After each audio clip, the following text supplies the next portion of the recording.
Hello friends, स्वागत है आपका अपने स्टडी चैनल गोयल क्लासेस में। तो आज की हमारी जो क्लास है वो रहने वाली है सर्वनाम यानी कि प्रोनाउन की। पिछली वीडियो में हमने संज्ञा के बारे में जान लिया था। तो चलते हैं आज की हमारी क्लास की तरफ। आज का हमारा जो टॉपिक है वो है सर्वनाम यानी कि प्रोनाउन।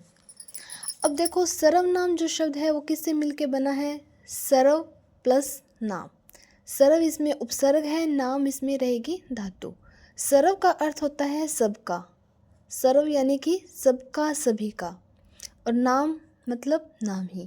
तो इसका शाब्दिक अर्थ हो जाएगा जो सबका नाम है। सर्वनाम का क्या मतलब हो जाएगा? जो सबका नाम है या जो सब नामों के स्थान पर आता है उसे क्या कहेंगे? हम सर्वनाम कहेंगे। तो परिभाषा क्या हो जाएगी?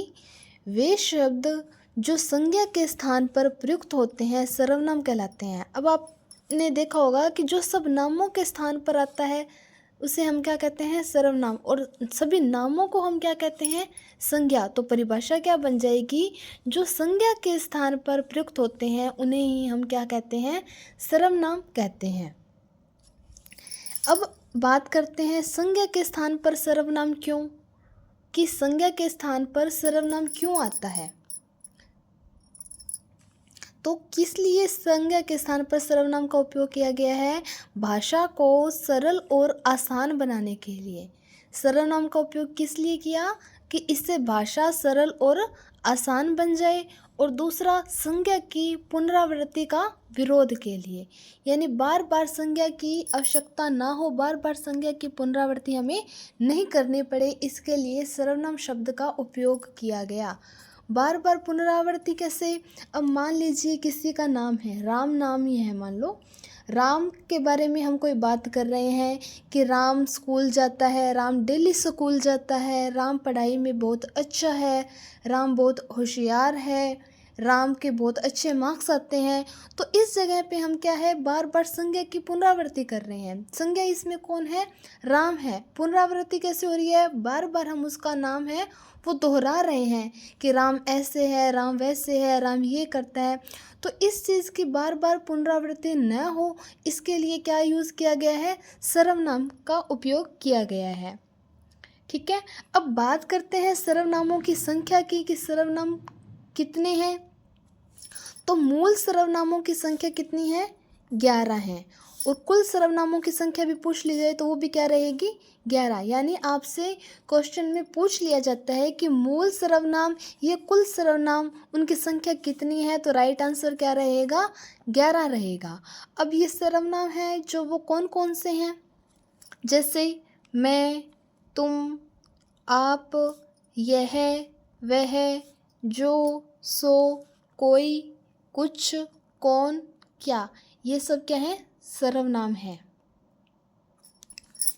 और ये कब कहाँ यूज होता है? इनका उपयोग कहाँ पे किया जाता है? संज्ञा के स्थान पर। यानी जो ये आप देख सकते हो, ये जो 11 सर्वनाम है इनका उपयोग हम संज्ञा के स्थान पर करते हैं। और संज्ञा के स्थान पर इनका उपयोग हम क्यों करते हैं? भाषा को सरल और आसान बनाने के लिए और संज्ञा की पुनरावृत्ति का विरोध करने के लिए। तो यहाँ से हमारे क्या है? एग्ज़ाम में क्वेश्चंस बन सकते हैं। तो आपने याद रखना है कुल सर्वनाम और मूल सर्वनाम की संख्या 11 है। इनका उपयोग हम क्यों कर रहे हैं? भाषा को सरल और आसान बनाने के लिए, संज्ञा की पुनरावृत्ति का विरोध करने के लिए। और सर्वनाम का यूज हम कहाँ करते हैं? संज्ञा के स्थान पर करते हैं। इतना आप सभी को समझ में आ गया होगा। अब चलते हैं सर्वनाम के भेद की तरफ।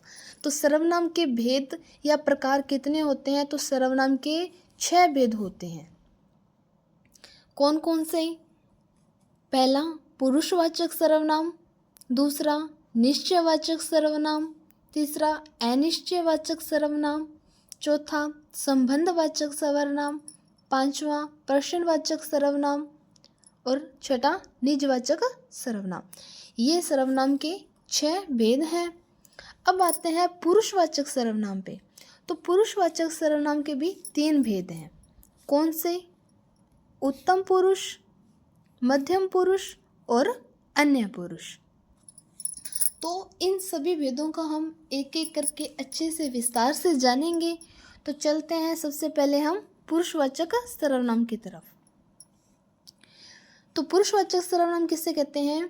वे सर्वनाम जो पुरुषों के नाम के बदले आता है। या परिभाषा क्या बन जाएगी? वे सर्वनाम शब्द जिनका प्रयोग वक्ता यानी कि लेखक है, जो श्रोता, पाठक यानी पढ़ने वाला, सुनने वाला एवं अन्य व्यक्ति के लिए होता है। तो पुरुषवाचक सर्वनाम का प्रयोग कहाँ होता है? वे सर्वनाम शब्द जिनका प्रयोग वक्ता, लिखने वाला या बोलने वाला, श्रोता, सुनने वाला या पाठक, पढ़ने वाला और अन्य व्यक्ति के बारे में बात चल रही हो, तो वहाँ पे हम क्या करेंगे? पुरुषवाचक सर्वनाम का उपयोग करेंगे। अब इसमें आपको बताया था पुरुषवाचक में भी 3 भेद हैं, उत्तम पुरुष, मध्यम पुरुष और अन्य पुरुष। तो उत्तम पुरुष कौन सा होता है? वे सर्वनाम जिनका प्रयोग वक्ता या लेखक स्वयं के लिए करता है, यानी कि इसमें जो लेखक है वो खुद के लिए ही, अपने लिए ही प्रयोग कर रहा है, तो वो क्या आएगा? उत्तम पुरुष में आएगा। जैसे कि मैं, हम। उदाहरण के लिए, मैं पुस्तक पढ़ रहा हूँ या हम हरिद्वार जा रहे हैं, इसमें क्या है? खुद के लिए, स्वयं के लिए बात हो रही है कि मैं पुस्तक पढ़ रहा हूँ, इसमें खुद के लिए बात चल रही है, तो इसमें क्या रहेगा? उत्तम पुरुष का उदाहरण है ये, उत्तम पुरुष आ जाएगा। यानी कि अगर आपसे एग्ज़ाम में ये आपको उदाहरण दे दिया जाए कि मैं पुस्तक पढ़ रहा हूँ, तो ये कौन सी सर्वनाम है? उत्तम पुरुष है, मध्यम पुरुष है या अन्य पुरुष है? तो अब आप इसको पढ़ते ही देखो, पता चल रहा है अपने को कि मैं पुस्तक पढ़ रहा हूँ, ये बात हमारी स्वयं के लिए चल रही है, तो ये किसका उदाहरण है? उत्तम पुरुषवाचक सर्वनाम का उदाहरण है। अब दूसरा आता है मध्यम पुरुषवाचक सर्वनाम। तो ये क्या है? वे सर्वनाम जिनका प्रयोग श्रोता या पाठक सामने वाले के लिए करे। वे सर्वनाम जिनका प्रयोग श्रोता या पाठक के लिए होता है, यानी कि किसके लिए?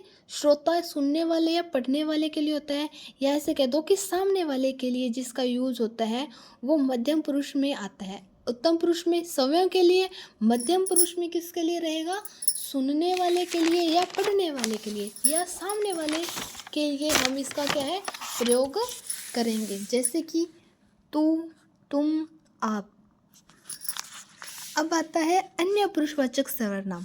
वे शब्द जिनका प्रयोग तीसरे आदमी के लिए होता है, यानी कि इसमें ना तो स्वयं के लिए ना ही सामने वाले के लिए, इसमें बात किसी और के बारे में ही हो। परिभाषा क्या हो जाएगी? वे शब्द जिनका प्रयोग वक्ता या श्रोता दोनों को छोड़कर किसी अन्य व्यक्ति के लिए होता है, जैसे यह, वह, ये, वो।